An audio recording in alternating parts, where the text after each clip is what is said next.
ഈ എല്ലുകൾക്ക് ബലക്ഷയം വന്നു കഴിഞ്ഞാൽ അവർക്കുള്ളൊരു ചികിത്സ അതെങ്ങനെയാണ്?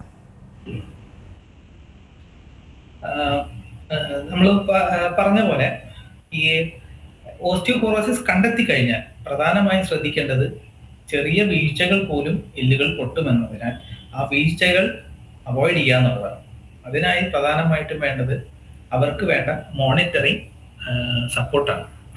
ഒന്ന് ബെഡ് സൈഡ് റെയിൽസ് വെക്കുന്നത്, അതേപോലെ ബാത്റൂമിൽ സ്ലിപ്പ് ആവാതിരിക്കാൻ വേണ്ടി ആന്റി സ്ലിപ്പറി ടൈൽസ് ഇടുന്നത്, സൈഡ് റോഡുകൾ ബാത്റൂമുകളിലും വരാന്തകളിലും പിടിച്ചു നടക്കുന്നതിനായി സൈഡ് റോഡുകൾ വെക്കുന്നതൊക്കെ വളരെയധികം സഹായിക്കും.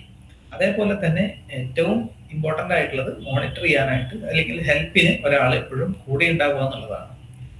ഇത് ഫ്രാക്ചർ പ്രിവെന്റ് ചെയ്യാനായിട്ടുള്ളത്.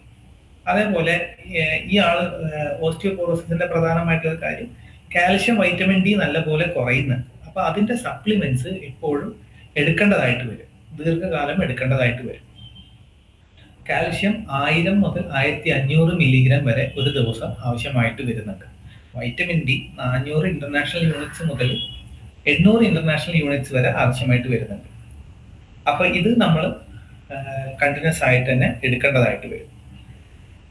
രണ്ടാമതായി ഓസ്റ്റിയോപോറോസിസിന് വേണ്ടി സ്പെസിഫിക് ആയിട്ടുള്ള മരുന്നുകളാണ്. നമ്മൾ മുമ്പ് പറഞ്ഞു,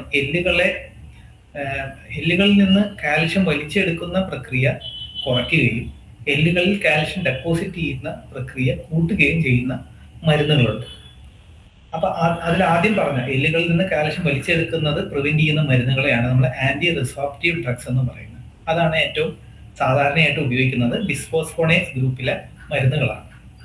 രണ്ടാമതായി എല്ലുകളിൽ കാൽഷ്യം ഡെപ്പോസിറ്റ് ചെയ്യാനായിട്ട് സഹായിക്കുന്ന അനബോളിക് മെഡിസിൻസ്.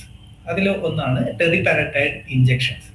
പല തരത്തിലുള്ള മരുന്നുകൾ, കാൽസിറ്റോണിൻ നെയ്സൽ സ്പ്രേ, അതേപോലെ 6 മാസം കൂടുമ്പോൾ എടുക്കുന്ന ഇഞ്ചക്ഷനുകൾ, ഡിനോസുമാബ് ഇഞ്ചക്ഷൻ, അങ്ങനെ എല്ലാം അവൈലബിൾ ആണ്. എല്ലാം ഒരു ഡോക്ടറിന്റെ നിർദ്ദേശപ്രകാരം ഇതിന്റെ ട്രീറ്റ്മെന്റുകൾ എടുക്കാവുന്നതാണ്. ഇനി എല്ലുകൾ പൊട്ടി എന്ന ഒരു അവസ്ഥയിലാണ് എങ്കിൽ കൂടുതലായും, അതായത് കൈത്തണ്ട, ഇടുപ്പ്, നട്ടല് എന്നീ പൊട്ടലുകളിൽ കൂടുതലായും സർജറി ആവശ്യമായിട്ട് വരുന്നുണ്ട്. എല്ലുകൾക്ക് ബലക്കുറവുള്ളതിനാൽ അത് തന്നെ കൂടാനുള്ള സാധ്യതകൾ കുറവാണ്. അതുകൊണ്ട് കൂടുതലായിട്ടും സർജറി ആവശ്യമായിട്ട് വരാറുണ്ട്. ഏറ്റവും പുതിയ വാർത്തകളും വിശേഷങ്ങളും വിരൽ തുമ്പിലറിയാൻ സീ മലയാളം ന്യൂസ് എല്ലാ ഡിജിറ്റൽ പ്ലാറ്റ്ഫോമുകളിലും ലഭ്യം.